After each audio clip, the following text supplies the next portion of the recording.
The first rally Narendra Modi addressed on becoming the BJP's PM candidate was at Rewari, Haryana in September last year.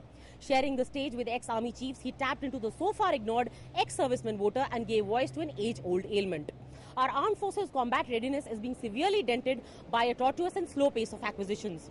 Modi would have to shake up the overcautious and better safe than sorry bureaucracy which the military accuses of believing better not buy arms at all than to buy and face corruption allegations.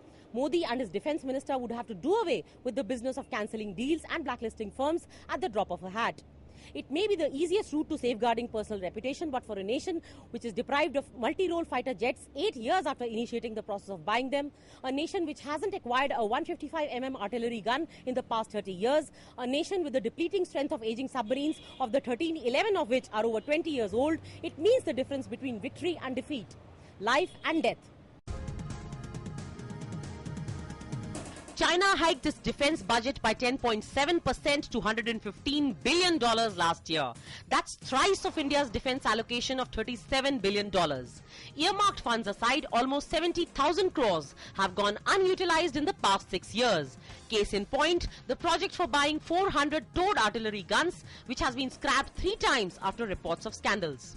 Despite the outgoing defense minister's guiding principle of indigenization, we are dependent on foreign manufacturers for 70% of our military hardware. India's weapon imports have grown 111% from 2008 to 2013, making it the biggest arms importer in the world. Contrast this with China, which was the largest arms importer of the world till 2010. Today, it is the 5th largest exporter, accounting for 6% of the world share. If Modi is anything like his promise of being investment and industry friendly, the first industry he should begin with is the Indian defense industry. The recent fatal accidents aboard the Sindhu Rakshak and Sindhu Ratna were an alarm against old redundant equipment past its life cycle. The cabinet had approved a plan of building 30 submarines in July 1999. Not one has come so far. Modi needs to shed this political apathy and bureaucratic red tape which has delayed submarine projects such as 75 and 75I.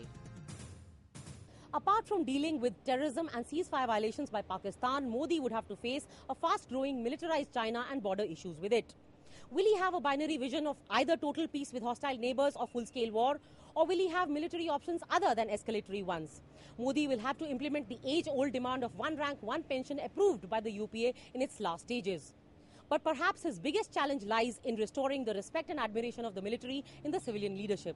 The armed forces are optimistic that Modi would be the one leader who would place strategic and security issues at the top of his agenda. But then the armed forces are in the business of optimism. In New Delhi, this is Nandita Dagar for DD News.